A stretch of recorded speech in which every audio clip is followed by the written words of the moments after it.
Hello good morning नमस्कार। एक बार फिर से आप सबका स्वागत है वेब स्टडी स्टूडियोज चैनल पे, which is a part of an academy. तो आज का जो आपका सेशन रहने वाला है उसमें देख लेते हैं कौन कौन से इंपॉर्टेंट क्वेश्चंस हैं जो आपके घटना चक्र के सेशन से बने हुए हैं। घटना चक्र एक ऐसी मैगजीन है जिसमें कई बार ऐसा भी होता है कि कुछ क्वेश्चन जो होते हैं लाइक जो जैन में होते हैं वो फेब में भी रिपीटेड होते हैं। तो अगर कभी ऐसा हुआ करे कि हाँ ये क्वेश्चन रिपीट हो गया है तो उसको थोड़ा सा आप मैनेज कर लिया करो यार। वैसा वाला नहीं होता है कि अरे यार ये लो मैम ने क्वेश्चन रिपीट कर दिया, तो वैसा वाला नहीं होता है। ठीक है। अच्छा, अब देखिए यहाँ पे आपका जो मेन करंट अफेयर का सेशन है ये तो सुबह 7 बजे होता है, एज इट इज आपको मालूम ही है। और बर्निंग इशू के दो टाइम है, एक सुबह 8 बजे, एक शाम को 5:45 बजे। तो जिस टाइम पे जो बर्निंग इशू मिल जाता है हम लोग उसको डिस्कस कर लेते हैं। ठीक है, चलिए अच्छा करते हैं सेशन की शुरुआत। अन अकेडमी के जो क्लासेस हैं या फिर जो पेड बैचेस हैं उनके बारे में आपको बताएंगे सेशन के लास्ट में। सबसे पहला काम, एक बार से लिंक को कॉपी करके अपने फ्रेंड्स के साथ शेयर कर दीजिए। पहला सवाल आपके सामने, कौन सी ऐसी कंट्री है जिसने अभी हाल ही में यहाँ पर नासा के साथ में टाई अप किया है ताकि वो एक यहाँ पर कहाँ पर स्पेस पे एक ग्राउंड स्टेशन डेवलप कर सके? Answer will be south Africa. देखो साउथ अफ्रीका के पास से आपको बहुत सारी चीजें ध्यान रखनी है। सबसे पहले तो अफ्रीका के अंदर सदर्न कंट्री है, ठीक है। दूसरा, इसी के बीच में अगर आप देखोगे तो आपको एक लैंडलॉक कंट्री देखने को मिलती है जिसका नाम है लिशोथो। और यहीं पर आपको मिलेगा क्या चीज? Cape Town. केप टाउन की भी लोकेशन यही मिलेगी। और इसके थोड़ा सा नीचे देखोगे तो केप ऑफ गुड होप्स, ठीक है, केप ऑफ गुड होप्स वाली जो लोकेशन है वो भी आपको यहीं पर मिलती है। साउथ अफ्रीका की बात करें तो साउथ अफ्रीका की आपको मालूम होना चाहिए कि 3 कैपिटल है, लेकिन जिसमें से प्रिटोरिया नाम की जो जगह है वो सबसे ज्यादा एग्जाम में पूछी जाती है। रीजन क्या है? वहां पे आपको काफी ज्यादा मिनरल्स मिलते हैं। फॉर एग्जाम्पल अगर हम बात करें डायमंड्स की, तो डायमंड्स की जो बेस्ट क्वालिटी होती है वो आपको यहीं पर देखने को मिलती है। ठीक है। अच्छा, अब देखिए साउथ अफ्रीका ने अभी हाल ही में नासा के साथ में पार्टनरशिप करी है। मेरा आपसे एक सवाल है, मुझे जल्दी से ये बता दो कि नासा की जो बिल्डिंग है वो वॉशिंगटन डीसी के अंदर है। उस बिल्डिंग का जो नाम है वो अभी हाल ही में चेंज किया गया है। इंडो सॉरी क्या नाम है, अमेरिकन अफ्रीकन एक साइंटिस्ट थी उनके नाम पे। बस मुझे वो नाम बता दो, क्योंकि अफ्रीका आया तो कम से कम जरा जान तो नहीं कि नाम मालूम है कि नहीं मालूम है। तो यहाँ पर जरा इसको ध्यान रखिएगा कि अफ्रीका ने यानी कि साउथ अफ्रीका ने टाई अप किया विद नासा। अगला सवाल, who has recently been honoured with the Richard Dawkins award? इस अवार्ड से भी हाल ही में किसको सम्मानित किया गया है? Answer will be Javed Akhtar. मैंने आई थिंक ये चीज आपको कई बार वैसे बताई हुई है, लेकिन एक बार फिर से बता देते हैं कि ऐसा पहली बार हुआ था कि किसी इंडियन को इस अवार्ड से सम्मानित किया गया है।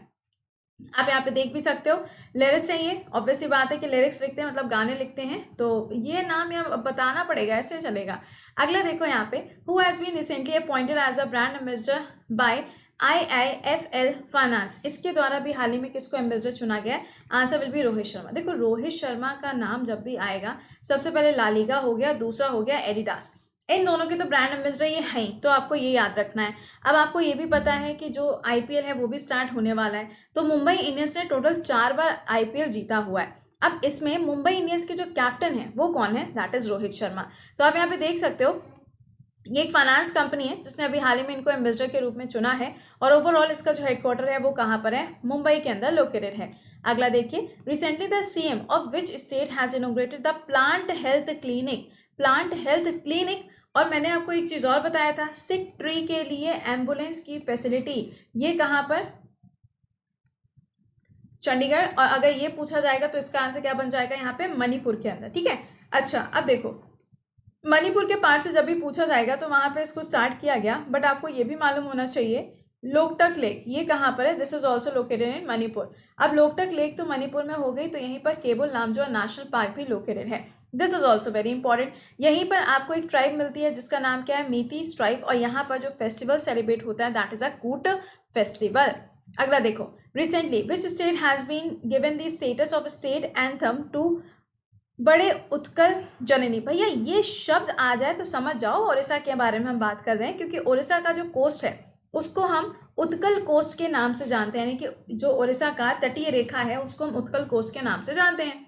अभी कुछ टाइम पहले आपने देखा होगा कि एक साइक्लोन आया था जिसका नाम था एम्फान। एम्फान जो चक्रवात है वो आपका ओडिशा एंड वेस्ट बंगाल दोनों एरियाज में देखने को मिला।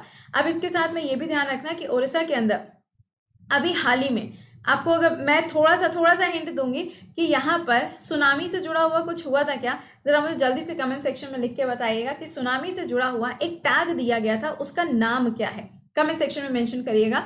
ओडिशा में आप देख सकते हैं कि इन्होंने अपना एक स्टेट एंथम जो है वो लॉन्च किया। ठीक है। अगला देखो, which is the only celebrity in India to be included in the highest paid 100 celebrities list released by the Forbes. Forbes के द्वारा भी हाल ही में हाईली पेड जो सेलिब्रिटीज हैं उनकी एक लिस्ट आई है, उसमें अक्षय कुमार का आपको नाम देखने को मिलेगा। तो अक्षय कुमार की जो रैंकिंग है दैट इज 52nd। अच्छा, अब देखो कई बार क्या होता है, ये तो बात समझ में आ गई, लेकिन नंबर 1 पे कौन है? तो नंबर 1 पे आपको केली जेनर का नाम देखने को मिलेगा। ठीक है, इनका नाम भी याद रखिएगा।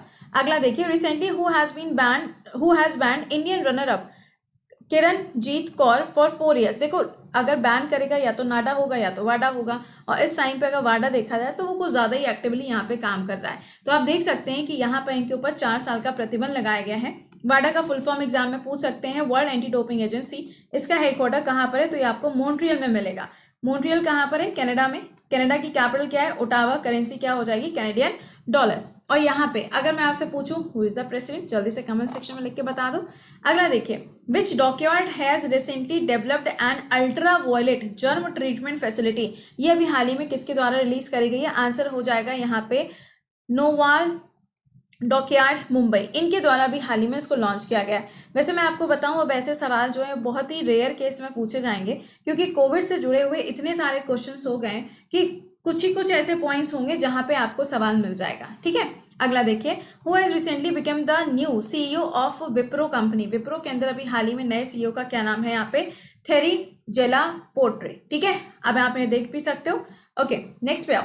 Where is the recently army commanders conference held. देखो, आर्मी कमांडर्स की अभी हाल ही में कॉन्फ्रेंस हुई थी। जब अभी आप लोगों ने देखा होगा ना कि एक कॉन्फ्रेंस और हुई थी जो लद्दाख वाले एरिया में हुई थी, वो जो कॉन्फ्रेंस थी वो पर्टिकुलरली इंडिया और चाइना के बीच में थी। लेकिन ये जो है ये हमारे आर्मी की ही सिर्फ थी, तो इसका आंसर क्या बनेगा? नई दिल्ली के अंदर इसका आयोजन किया गया। अब जब हम आर्मी की बात कर रहे हैं तो मनोज मुकुंद जी जो है वो इसके हेड हो जाएंगे। नेवल चीफ पूछे जाएंगे तो करमवीर सिंह जी हो जाएंगे। अगर एयरफोर्स पूछा जाएगा तो आर.के. भदौरिया जी, और अगर सीडीएस पूछा जाएगा तो सीडीएस कौन है? यहाँ पर Vipin Rawat ji as a CDS काम कर रहे हैं। Okay, next, recently the Indian weightlifting federation has named which former world champion for the Arjun award. अब यहाँ पे वेट लिफ्टर का आपको नाम बताना है जिनको अभी हाल ही में अर्जुन अवार्ड के लिए जिनका नाम जो है वो नॉमिनेट किया गया है। आंसर क्या बनेगा? मीराबाई चानू। इंपॉर्टेंट वन, मुझे बस ये बता देना कि मीराबाई चानू जो है वो कौन सा स्टेट से बिलोंग करती हैं, नेम ऑफ द स्टेट।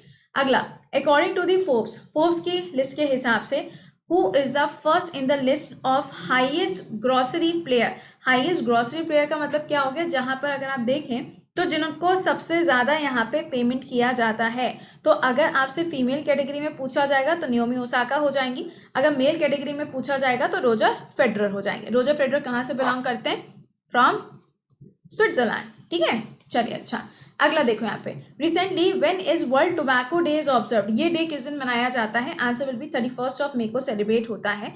अगर हम इसकी थीम की बात करें, protecting youth from industry manipulation and preventing them from tobacco and nicotine use. Simple सी बात है, यहाँ पे निकोटीन यूज के बारे में बात हो रही है।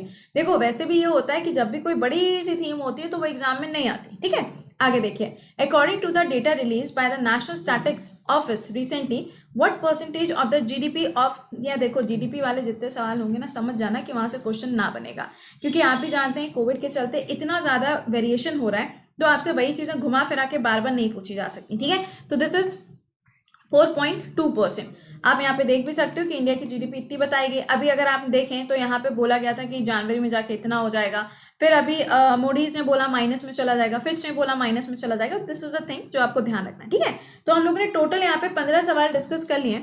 अब देखो, एक चीज आपको बता दें, अभी भी जो यहाँ पे से वेट ही कर रहे हैं कि ये बैच शुरू होगा, तो ये बैच आपका 20 तारीख से शुरू होने जा रहा है। एंड नाउ इट्स, देखो वो वैसा वाला है कि टाइम खत्म होता जा रहा है।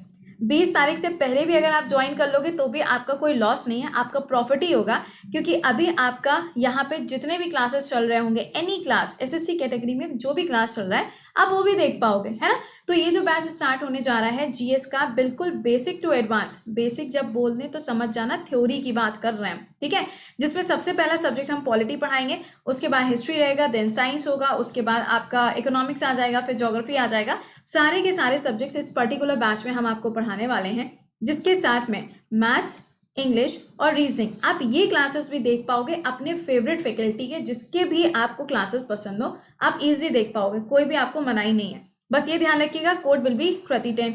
या फिर अगर इसके अलावा, इस बैच के अलावा भी आप अगर कोई और भी बैच अवेल करना चाहते हो, लाइक यूपीएससी कैटेगरी में हो गया या फिर आपकी गेट कैटेगरी में हो गया, आईआईटी कैटेगरी में हो गया, तो भी आप कृति 10 कोड यूज करके बैच को अवेल कर सकते हो, तब भी आपको 10% ऑफ मिलेगा। ठीक है, दूसरा बैच जो अभी चल रहा है ये कौन सा है? देखो वो बैच तो स्टार्ट होने जा रहा है फ्रॉम बेसिक टू एडवांस। ठीक है, ये जो बैच आपका चल रहा है this is a crash course, ये स्टेट यूपीएससी के लिए बैच चल रहा है। अगर आप में से कोई भी ऐसा है जो अभी क्रैश कोर्स ज्वाइन करना चाहता है तो वो भी कर सकता है। इसमें सिर्फ अभी 2 ही क्लासेस हुए हैं, तो आप इजिली इस बैच को ज्वाइन कर सकते हो यूपीपीएससी कैटेगरी के अंदर। This is a crash course, same चीज रहेगी, कृति 10 आपको कोड यूज करना है। और इसमें सबसे बेस्ट पार्ट ये है, जो क्लासेस हैं वो सिर्फ सैटरडे संडे होती हैं, तो जितने वर्किंग वाले भी हैं वो लोग भी इसको ज्वाइन कर सकते हैं। अब देखो अनअकैडमी के फ्री क्लासेस जो हैं वो कौन सा हो जाएगा, अब आपका ज्योग्राफी का जो क्लास चल रहा है एनसीईआरटी थ्योरी, कितने बजे? 2 बजे। और ये जो आपका चल रहा है क्लास, ये कितने बजे होता है? 6:10 पे। तो दोनों क्लासेस आप इसको देख सकते हो, फ्री होता है। ठीक है, चलिए अच्छा, तो अब आपसे मुलाकात होगी कितने बजे? 7 बजे आपसे मुलाकात होगी। एक बार से सेशन को लाइक और शेयर करना मत भूलिएगा। Till then bye bye and take care.